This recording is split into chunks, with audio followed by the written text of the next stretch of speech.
Hey everyone, my name is Nathan Payne. Welcome back to another episode of Blu Ocean Crypto.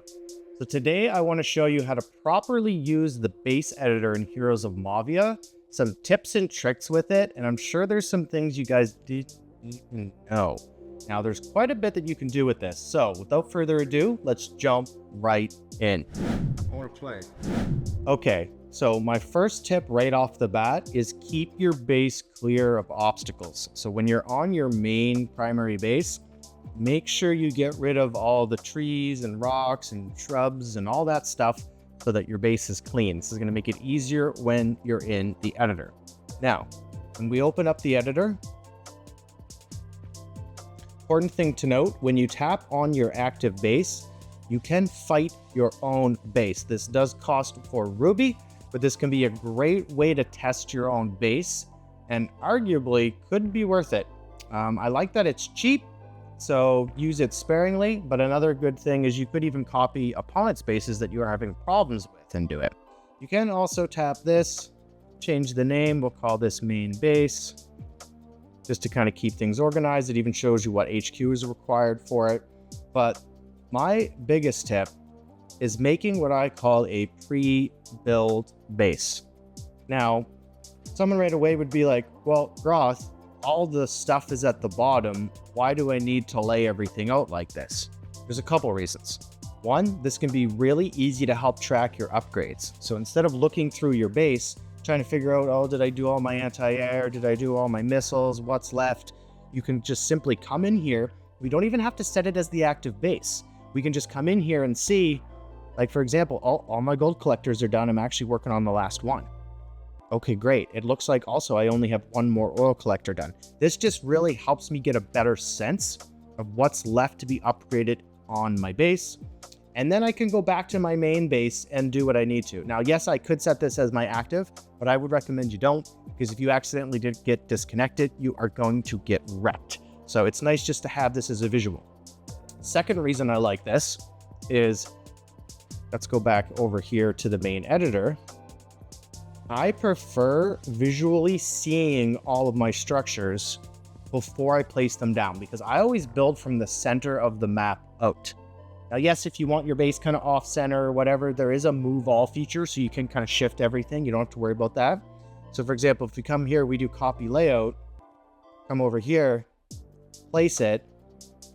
We're going to say test build, HQ8. I'm going to come in here. Now I can start building my base, right?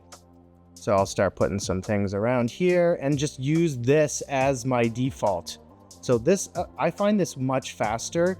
Plus the walls are already down. You guys are really gonna like this. I can select all the walls because you know right now you can only select an individual wall. But if I already have all the walls sitting down, I can do this selection of the mass, lines. It's gonna save me a ton of time. I'm not doing individual wall placements nonstop. Now, you can tap view walls. This can be useful too, just to kind of see if you have anything hiding anywhere. There is a remove all button and erase off. I like the move all once the base is done. If I want to kind of shift or center something, it's not good to do right now. There's also scout view, which is kind of just letting you go up. And then photo view, which is really nice for taking a picture of bases. So let me just go back here. We're going to cancel. So you can see here, I've got my main base active, which I can fight, copy, edit. I've got my pre-build. I've already copied my pre-build over to my third slot. So probably what I'll do, maybe I'll change it up. I'll put the pre-build over on this side and I'll call this one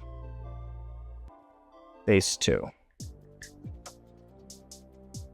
Now, another important tip that I want to mention is it's a good practice to save often while you're editing your base. So for example, I put down, let's say, let's do something basic here, a couple structures to start. Good idea just to hit save. Come back to the second one. We edit the layout. This way, if anything happens or you get disconnected, you didn't lose all the progress. It's not fun if you spend an hour meticulously crafting your base and then you get disconnected. Well, guess what? You didn't save it. So now you gotta start over. So I've just learned it's a good practice to constantly save. Every time I make a few different placements, I'll just do the save. I'll come back. We're good to go. So this has been a massive help for me, keeping the pre-base, the pre-built, especially because it saves with the walls. It also helps me visually place down what I want to when I'm building my active bases. And like I said, don't forget about the fact that you guys can also fight your bases and name them just to make it easier. And of course, I can't wait until this war base tab actually becomes active.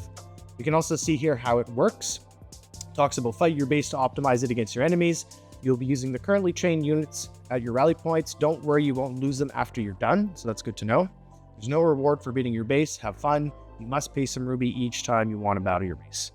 So I hope you guys enjoyed this video. This has been a huge help for me. I know a lot of people have been a little unsure the best way to use the base editor. So I just wanted to show you guys some extra tips and tricks, how I'm using it.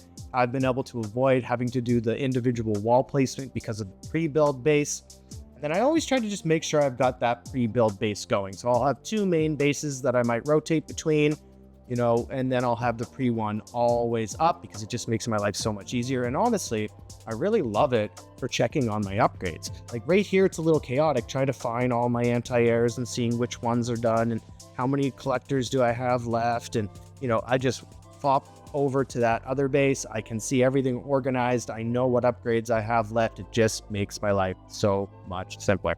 I want to play.